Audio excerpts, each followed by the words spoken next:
मैं लोगों को हंसाता था मगर हंसी मुझसे कोसों दूर थी। मैं जॉनी लीवर, मेरा असली नाम जॉन राव है। मैं आंध्र प्रदेश से हूँ। मेरे माता पिता बहुत पहले मुंबई आ चुके थे। किंग सर्कल के स्लम्स में मैं रहता था। बारिश के दिनों में घर में पानी भर जाता था, घुटने तक पानी आ जाता था। तो छोटे से कटोरे में पानी को यूं पकड़ने की कोशिश करता था, ऐसे कभी ऐसे कभी ऐसे कैसे कैसे कैसे। तो इन्हीं हरकतों से कॉमेडी डांस मेरे अंदर से निकला बाहर। और मुझे बचपन से ही लोगों की नकल करना, लोगों की कॉपी करना, ये इसकी आदत थी। लोग बड़ा एंजॉय करते थे। तो 17 साल का जब मैं हुआ तो स्टेज पर स्टैंड अप करना शुरू कर दिया, मिमिक्री के प्रोग्राम्स करने शुरू कर दिए, एक्टरों की आवाज़ें निकालना, ये सारी बातें थी। फिर जब मैं 18 साल का हुआ, मेरे पिताजी की यहाँ नौकरी पर लग गया। मेरे पिताजी हिंदुस्तान लीवर में काम करते थे। अब हिंदुस्तान लीवर में मैं काम करने लगा, 6 साल वहाँ नौकरी की। तो वहाँ भी मैं प्रोग्राम्स वगैरह करता था, तो वहाँ से मुझे लीवर नाम मिल गया। तो जॉन राव से मैं जॉनी लीवर हो गया। फिल्मों में मुझे जो ब्रेक मिला है वो 1980 में मैं कल्याण जी भाई के साथ उनके यहाँ बैठा हुआ था।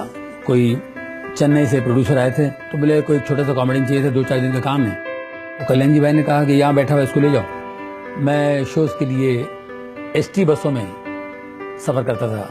3rd क्लास डिब्बे में मैं सफ़र करता था विदाउट रिजर्वेशन। अब उसके बाद जब आप फ्लाइट में उड़ने लगते हैं तो ज़मीन आसमान का फ़र्क हो जाता है। जो हम तकलीफ़ों से उठे थे, अब अचानक आपको अच्छी चीज़ें मिल जाती हैं तो आपको उसकी आदत पड़ जाती है। अब पिछली ज़िंदगी आप भूल जाते हैं। यहाँ से हम अमेरिका जब मुझे जाना होता था तो सब डायरेक्ट फ्लाइट नहीं होती थी, वाया लंदन जाना पड़ता था। तो फोकट की दारू मिलती थी, एरोस्टेज आती थी, हमारी दारू लेके आ जाती थी। जब मैं शराब पीता था, मेरी बीवी बहुत मुझसे नाराज होती थी, वो गुस्सा होती थी, झगड़ा होता था। मैं बचपन से मेहनत करके अपने आप में मैं खड़ा हूँ, मेहनत करके कमा के अपने बलबूते पे खड़ा हूँ मैं। मेरे बेटे को ट्यूमर हो गया था गले पे। अब मैंने उसका बहुत इलाज किया, डॉक्टर के पास गया। डॉक्टर ने कहा इसका ऑपरेशन करना पड़ेगा। तो मैंने कहा कर दीजिए। बोले आप बेफिक्र रहो, 15 मिनट में इसको ठीक कर दूंगा मैं ऑपरेशन थिएटर में जाता हूँ तो मेरा बेटा टेबल पे लेटा हुआ है और इतना बड़ा कट था उसका। और मैंने कहा जी क्या बात है? तो बोले ऑपरेशन नहीं कर पाएंगे क्योंकि ट्यूमर जो है वो निकाल नहीं सकते, वो नसों में जकड़ा हुआ है, नसों के बीच में जकड़ा हुआ है। और वो एक भी नस बाय मिस्टेक कट जाए तो वो पैरालाइज हो जाएगा, उसको लकवा हो सकता है, एक साइड से पूरा बदन खराब हो जाएगा। बोले क्या करने थे? बोले बंद कर दो ऑपरेशन। तो फिर से स्टिच कर दिया उन्होंने, ऑपरेशन नहीं हुआ। अब वो जो ट्यूमर है इतना सा था, वो इतना बड़ा हो गया 2 साल में। हमने होम्योपैथी, आयुर्वेदिक बहुत सा इलाज किया, कुछ नहीं, वो ट्यूमर इतना बड़ा हो गया। अब वो न उससे ठीक हो रहा है आयुर्वेदिक से या होम्योपैथिक से, और ऑपरेशन के लिए भी नहीं जा सकते। और एक कुंडली वाला ने तो कहा था कि 2002 तक ही आपका बच्चा है, इसके बाद आपका बच्चा नहीं है। एक बार हम लोग अमेरिका गए थे, अमेरिका वगैरह घूम फिर के निकले। अब एक संडे हम लोग चर्च में गए, जो पास्टर की नज़र पड़ी मेरे बेटे के ट्यूमर पे। तो मैंने कहा जी ये ट्यूमर है। उन्होंने कहा इसको ले जाओ न्यूयॉर्क में एक हॉस्पिटल है स्लॉन कैटरिंग, उसमें ले जाओ, ये ठीक हो जाएगा, इसको खुदा ठीक करेगा, तुम खुदा के घर में हो, ऑपरेशन कराना पड़ेगा। और डॉक्टर ने कहा ऑपरेशन करे तो ये होगा, लकवा मारेगा, फलाना होगा, उसकी आंखों की रोशनी जाएगी, ये सब बातें थी।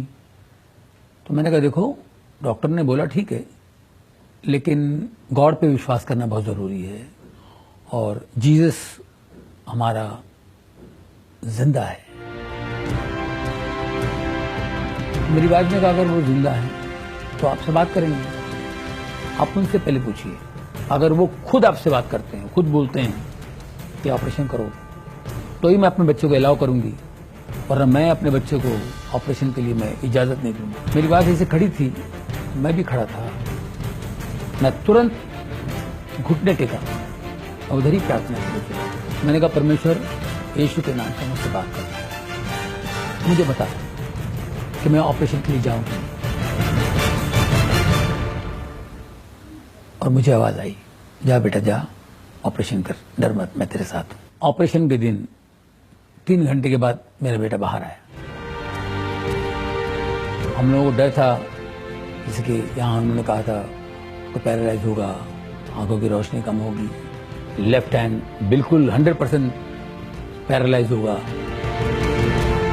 लेकिन मेरा बेटा 3 घंटे के बाद जब बाहर आया, अपने लेफ्ट हैंड से बोला, daddy I am absolutely alright. बिल्कुल ठीक था। 11:30 बजे वो बाहर आया और 12:30 बजे वो वीडियो गेम खेल रहा है। बिल्कुल उसको कोई प्रॉब्लम नहीं। मैं बिल्कुल नरक में था, गलतियों में था, पाप में था। मैंने कहा कि आप मेरी प्रार्थना परमेश्वर सुनते हैं और इतना बड़ा चमत्कार हो सकता है। जिस दिन मेरा बच्चा ठीक हुआ, उसका ऑपरेशन बिल्कुल सही तरीके से हुआ, उसको जब चंगाई मिली, मेरी जिंदगी बदल गई। मैंने सारी चीजें छोड़ दी, शराब, सिगरेट, गंदी बातें बोलना, किसी के बारे में गलत बोलना। मैंने कहा इसको छोड़।